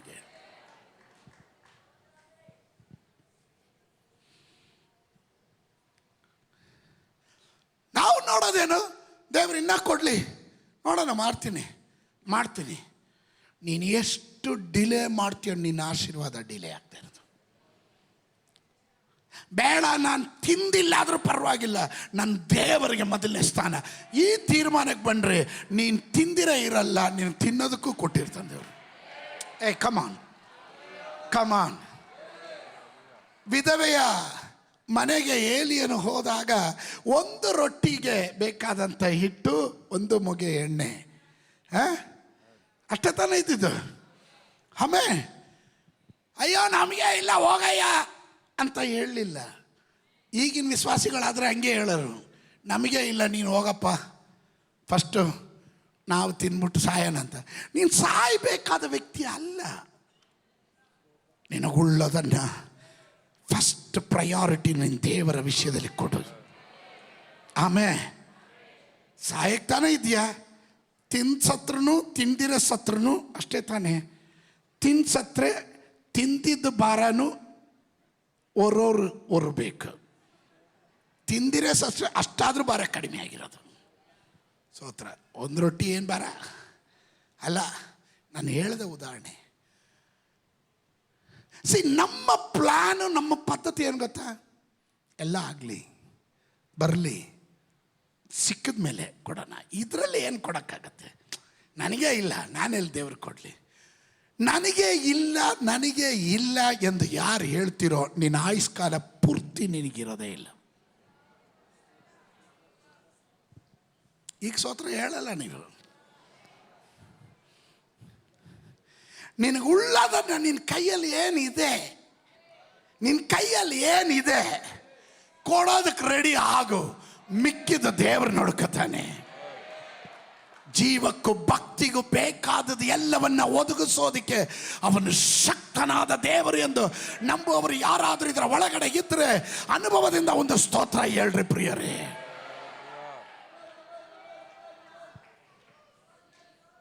ನಿಮ್ಗೊಂದು ಉದಾಹರಣೆ ಕೊಡ್ತೀನಿ. ಆದಿಕಾಂಡ ಪುಸ್ತಕ 28ನೇ ಅಧ್ಯಾಯ 20ನೇ ವಾಕ್ಯದಿಂದ ಯಾಕೋಬನು ಅಲ್ಲಿ, ದೇವರು ನನ್ನ ಸಂಗಡ ಇದ್ದು ನಾನು ಹೋಗುವ ಈ ಮಾರ್ಗದಲ್ಲಿ ನನ್ನನ್ನು ಕಾಪಾಡಿ ತಿನ್ನುವುದಕ್ಕೆ ಆಹಾರವನ್ನು, ಉಡುವುದಕ್ಕೆ ವಸ್ತ್ರವನ್ನು ಕೊಟ್ಟು ತಿರುಗಿ ನನ್ನ ತಂದೆ ಮನೆಗೆ ಸುರಕ್ಷಿತವಾಗಿ ಬರ ಮಾಡಿದರೆ ಯೆಹೋವನೇ ನನ್ನ ದೇವರಾಗಿರುವೆನು ಮತ್ತು ನಾನು ಕಂಬವಾಗಿ ನಿಲ್ಲಿಸಿರುವ ಈ ಕಲ್ಲು ದೇವರ ಮನೆ ಆಗುವುದು. ಇದಲ್ಲದೆ ನಿನ್ನಿಂದ ನನಗೆ ಬರುವ ಎಲ್ಲ ಆಸ್ತಿಯಲ್ಲೂ 10ರಲ್ಲಿ 1 ಪಾಲನ್ನು ನಿನಗೆ ಸಮರ್ಪಿಸುವನೆಂಬುದಾಗಿ ಮಾತು ಕೊಡುತ್ತೇನೆ ಎಂದು ಆರಿಕೆ ಮಾಡಿಕೊಂಡನು. ಪರಿಸ್ಥಿತಿ ನಿಮ್ಗೆ ಗೊತ್ತಿದೆ.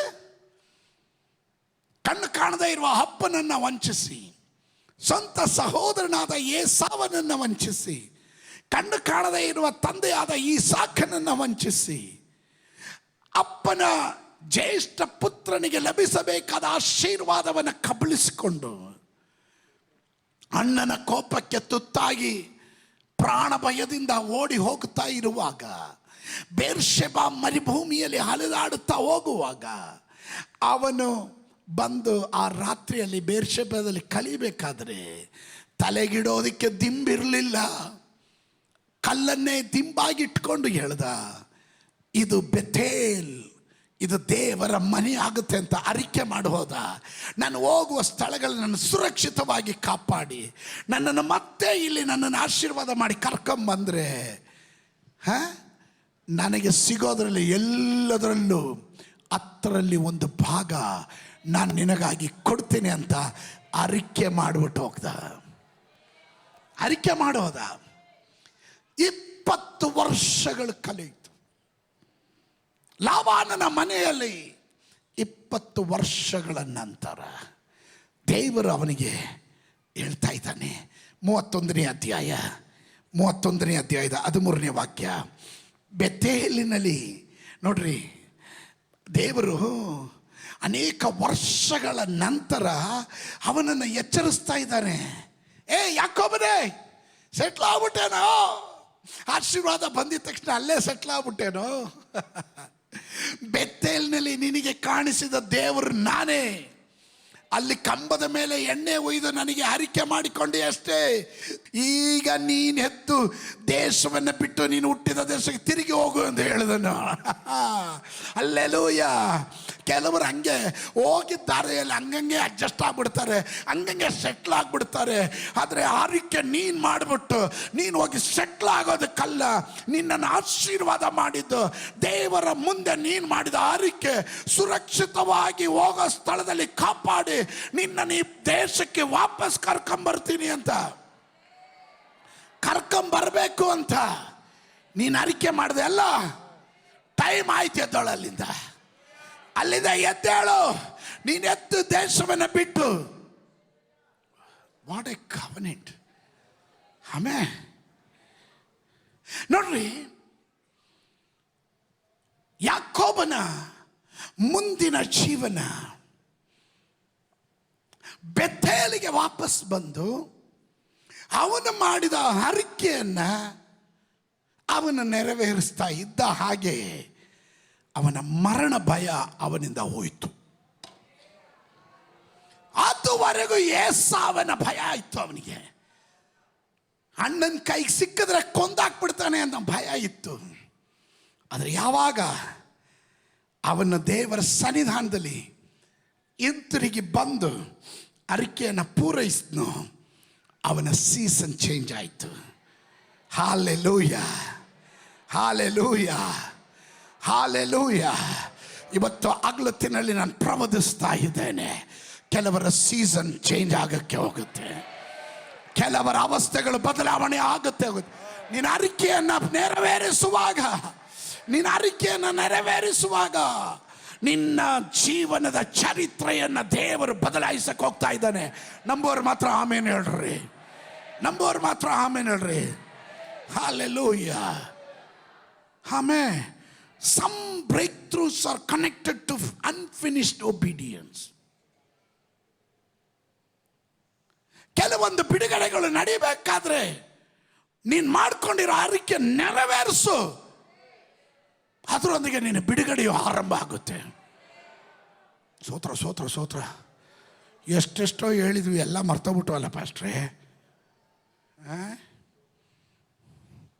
ಯೆಶಾಯನು ಬರೆದ ಪ್ರವಾದನೆ ಗ್ರಂಥ 1:19. ನೀವು ಒಪ್ಪಿ ವಿಧಿಯರಾದರೆ ದೇಶದ ಮೇಲನ್ನು ಅನುಭವಿಸುವಿರಿ, ಒಪ್ಪದೆ ತಿರುಗಿ ಬಿದ್ದರೆ ಕತ್ತಿಯ ಬಾಯಿಗೆ ತುತ್ತಾಗುವಿರಿ. ಈ ಮಾತನ್ನು ಯೆಹೋವನೇ ನುಡಿದಿತ್ತು.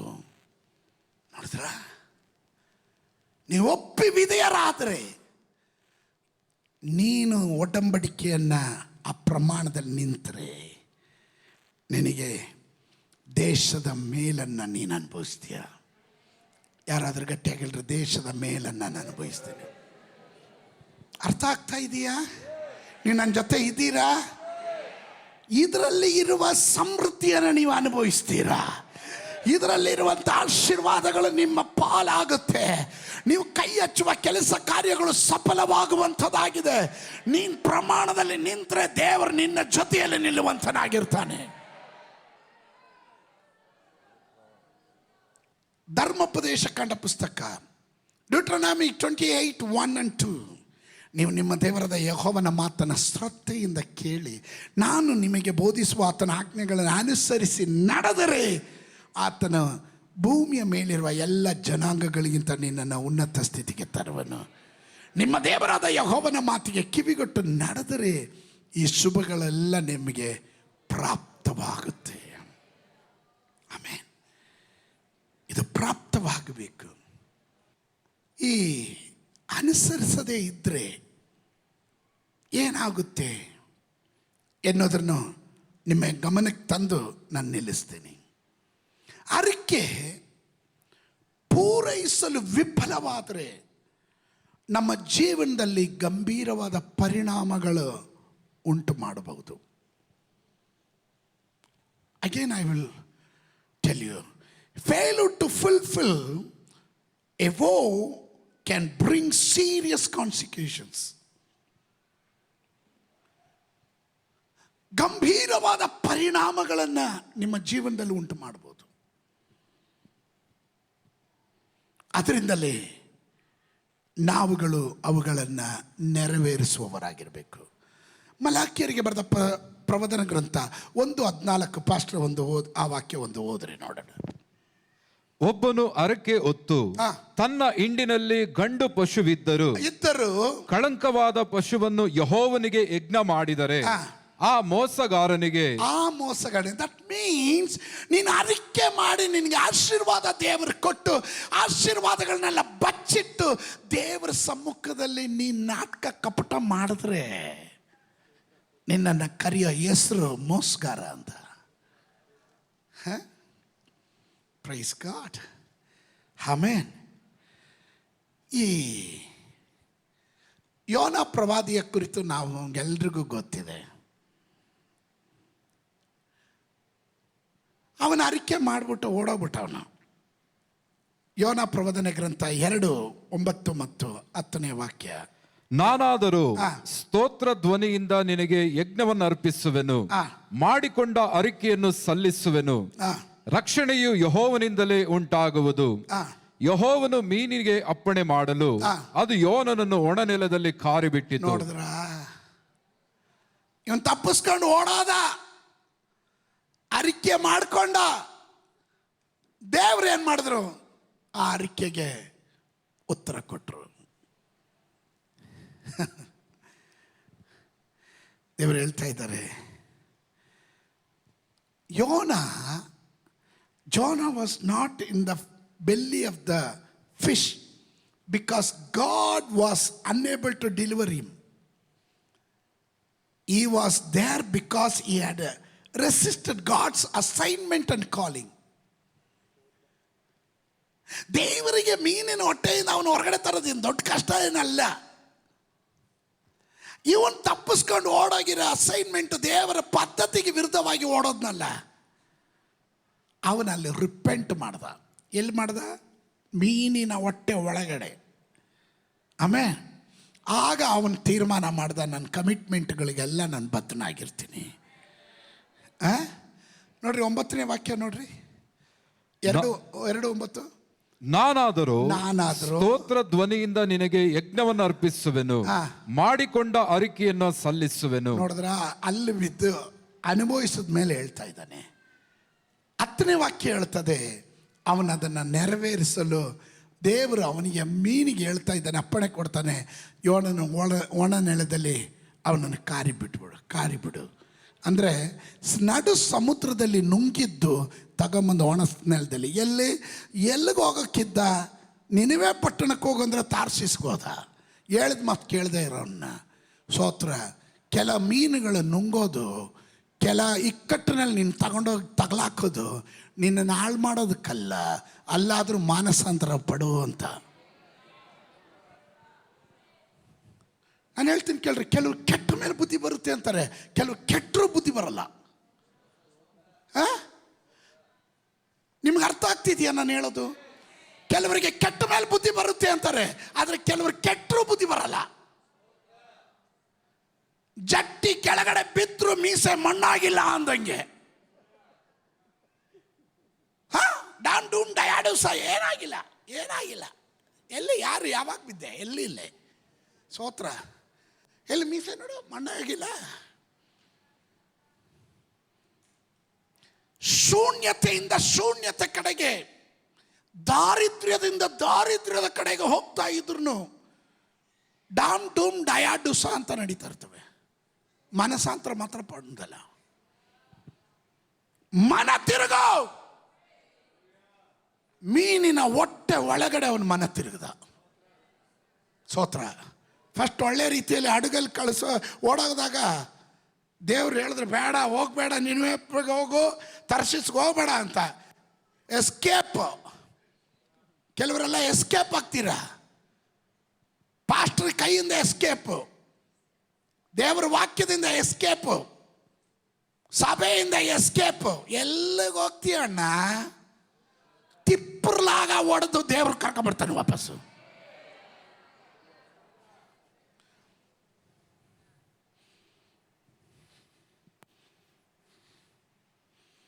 ತಿಪ್ಪರ್ಲಾಗ ಓಡಿಸಿ ಕರ್ಕೊಂಡ್ಬರ್ತಾನೆ ದೇವರು.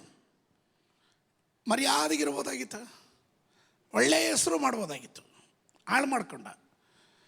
ಚರಿತ್ರೆ ಪೂರ್ತಿ ಹೇಳೋದೇನು ಗೊತ್ತಾ? ಹಿಂಜರಿದು ಹೋದ ಯೋನ ಪ್ರವಾದಿ ಕೆಟ್ಟ ಹೆಸರು ತರಿಸ್ಕೊಂಡ, ಕಳಂಕ ತರಿಸ್ಕೊಂಡ, ತಿರ್ಗಾ ಅದೇ ಪಟ್ಟಣಕ್ಕೆ ಬಂದ. ಜನ ಎಲ್ಲ ಕೇಳಿದ್ರು, ಈಗ ಯಾಕೆ ಬಂದೋ, ಯಾಕೆ ಶೋಕಿಗೆ ಬಂದೆ ಅಂತ ಕೇಳಿರ್ತಾರೆ. ಯಾಕಂದರೆ ಅಲ್ಲಿ ಇರ್ತಾರಲ್ಲ ದೀಪಕ್ ಅಂತವರು, ಕೇಳ್ತಾರಂತಾರಲ್ಲ. ಸ್ತೋತ್ರ. ಹೊಟ್ಟೆ, ಮೀನಿನ ಹೊಟ್ಟೆ ಒಳಗಡೆ ಅವನು ಮಾನಸಾಂತರ ಪಟ್ಟ, ಅಲ್ಲಿ ಅರಿಕೆ ಮಾಡ್ದ. ಅವಾಗ ದೇವ್ರು ಹೇಳಿದ್ರು, ಅವನು ತಗೊಂಡೋಗಿ ನೆಲದಲ್ಲಿ ಹಾಕ್ರಿ. ಆಮೇಲೆ ದಟ್ಸ್ ವೆರಿ ಇಂಪಾರ್ಟೆಂಟ್. ಹೊಸ ಒಡಂಬಡಿಕೆಯಲ್ಲಿ ಪ್ರಮಾಣ ಅದೇ ಇದೆ. ಹೊಸ ಒಡಂಬಡಿಕೆಯಲ್ಲಿ ಒಂದೇ ಒಂದು ಉದಾಹರಣೆ ಹೇಳ್ಬಿಟ್ಟು ನಿಲ್ಲಿಸ್ಬಿಡ್ತೀನಿ. ಅನನ್ಯಲು ಸಫರ್ಯ, ಇವರಿಬ್ಬರು ಒಡಂಬಡಿಕೆ ಮಾಡ್ಕೋತಾರೆ, ಅರಿಕೆ ಮಾಡ್ಕೋತಾರೆ. ಎಲ್ಲರೂ ಮಾಡ್ತಾ ಇದ್ದಾರೆ, ನಾವು ಮಾಡೋಣ ಅಂತ. ಎಲ್ಲರೂ ಚರ ಸ್ಥಿರ ಆಸ್ತಿಗಳನ್ನು ಮಾರಿ ಅಪೊಸ್ತಲರ ಪಾದಕ್ಕೆ ತಂದು ಇಡ್ತಾ ಇರುವಾಗ ಇವರು ಹೇಳಿದ್ರು, ನಾವು ಮಾರ್ಬಿಟ್ಟು ತಂದು ಕೊಡ್ತೀವಿ ಅಂತ. ಸ್ತೋತ್ರ. ಕೆಲವರು ಹಂಗೆ ಪ್ರಾರ್ಥನೆ ಮಾಡಿ, ಪಾಸ್ಟ್ರೇ ನಮ್ಮ ಜಮೀನು ಮಾರಾಟಕ್ಕೆ ಇಟ್ಟಿದ್ದೀವಿ, ಪ್ರಾರ್ಥನೆ ಮಾಡಿ. ನಮ್ಮ ಮನೆ ಮಾರಾಟಕ್ಕೆ ಇಟ್ಟಿದ್ವಿ, ಪ್ರಾರ್ಥನೆ ಮಾಡಿ ಪಾಸ್ಟ್ರೇ. ಮಾರಾಟ ಆದಮೇಲೆ ಸ್ತೋತ್ರ, ದೇವರಿಗೆ ಅಂತ 1000 ರೂಪಾಯಿ ಕಾಣಿಕೆ ಕೊಟ್ಟಿದ್ದೀನಿ. ಅದಾ ಕಾಣಿಕೆ? ಪ್ರಮಾಣ ಏನು? 10ರಲ್ಲೊಂದು ಭಾಗ. ಸ್ತೋತ್ರ. ಅಯ್ಯೋ, ಅವಾಗ ಕೈಯೇ ಬರಲ್ಲ. ನೀವು ಸ್ತೋತ್ರ ಹೇಳದೆ ಇದ್ದಾಗಲೇ ನನಗೆ ಅರ್ಥ ಆಯಿತು. ಅಷ್ಟೊಂದು ಕೊಡೋಕ್ಕಾಗುತ್ತಾ? ಬೇಕಾದ್ರೆ ಲಾಯರ್ ಕೊಡ್ತಾರೆ, ಕಮಿಷನ್ ಕೊಡ್ತಾರೆ, ಅವ್ನು ಬ್ರೋಕರ್ ಕೊಡ್ತಾರೆ. ದೇವ್ರ ವಿಷಯ ಬಂದರೆ, ದೇವ್ರೆ ಎಲ್ರಿಗೂ ಕೊಟ್ಟಾದ ಮೇಲೆ ನಿನಗೆ ಕೊಡಬೇಕಾ? ಸ್ತೋತ್ರ. ಅರ್ಥ ಆಗ್ತಾ ಇದೆಯಾ? ಬಂಡವಾಗಿ ಕೇಳ್ತೀರಲ್ಲ ಪಾಸ್ಟ್ರೇ. ಆಮೇಲೆ ಅರ್ಥ ಮಾಡ್ಕೊಳ್ರಿ. ಪೇತ್ರನು ಅವರನ್ನು ಕೇಳ್ತಾ ಇದ್ದಾನೆ, ಈ ಅರಿಕೆ ಮಾಡ್ಕೊಳಕ್ಕೆ ಮುಂಚೆನೂ ನಿಮ್ಮದೇ ಆಗಿತ್ತು ಸೊತ್ತು. ನಾನೇನಾದ್ರು ನಿಮ್ಗೆ ಹೇಳ್ದನ? ಬಲವಂತ ಮಾಡ್ದೆ. ನೀವೇ ಅರಿಕೆ ಮಾಡಿದ್ರಿ. ಯಾಕೆ ಪರಿಶುದ್ಧಾತ್ಮನಿಗೆ ವಿರುದ್ಧವಾಗಿ ಪಾಪ ಮಾಡಿದ್ರಿ? Why did you sin against the holy spirit? ಪವಿತ್ರಾತ್ಮನಿಗೆ ವಿರುದ್ಧವಾಗಿ ಯಾಕೆ ಪಾಪ ಮಾಡಿದ್ರಿ? ಹಾಗಾದ್ರೆ ನೀನು ನಾಟಕ ಮಾಡ್ತೀಯಲ್ಲ, ಅದು ಯಾರಿಗೆ ವಿರುದ್ಧ ಅನ್ನೋದನ್ನು ಚೆನ್ನಾಗಿ ಅರ್ಥ ಮಾಡ್ಕೋ. ದೇವರಿಗೆ ಈ ಜಮೀನಲ್ಲಿ ನಾನು ಆರಾಧನೆಗೆ ಒಂದು ಸ್ಥಳ ಕೊಟ್ಬಿಡ್ತೀನಿ. ಈ ಜಮೀನು ವ್ಯಾಪಾರ ಆದರೆ, ವ್ಯಾಪಾರ ಆಯಿತು, ಲಾಭನೂ ಬಂತು. ಆರಾಧನೆಗೆ ಜಮೀನ, ಅಯ್ಯೋ ಅದು ಮಾರ್ಬಿಟ್ಟು ಸ್ವಲ್ಪ ದುಡ್ಡು ಅದರಲ್ಲಿ 10ರಲ್ಲಿ ಒಂದು ಭಾಗ ದೇವ್ರಿಗೆ ಕೊಡ್ತೀನಿ. ಯಾರು ಕೇಳಿದ್ರು? ಸ್ತೋತ್ರ. ನೀನೇ ತೀರ್ಮಾನ ಮಾಡೋದು, ನೀನೇ ಹೇಳೋದು, ನೀನೇ ಅರಿಕೆ ಮಾಡೋದು. ಅನನ್ಯ ಸಫರಿಯ ಸ್ಪಾಟಲ್ಲಿ ಸತ್ತು ಬಿದ್ದರು. ಸ್ಪಾಟಲ್ಲಿ ಸತ್ತು ಬಿದ್ದರು. ಇಬ್ಬರನ್ನ ಅವತ್ತು ಶವ ಸಂಸ್ಕಾರ ಮಾಡಬೇಕಾಯಿತು. ಸಮ್ಟೈಮ್ಸ್ ನೀವು ಮಾಡುವ ಅರಿಕೆಗಳು ನಿಮಗೆ ಕುತ್ತನ್ನು ತರುತ್ತೆ. ಅರಿಕೆ ಮಾಡದೇ ಇದ್ದರೆ ಒಳ್ಳೆಯದು. ಅರಿಕೆ ಮಾಡಿದ್ರೆ ನೆರವೇರಿಸೋದಕ್ಕೆ ತಡ ಮಾಡಬೇಡ್ರಿ.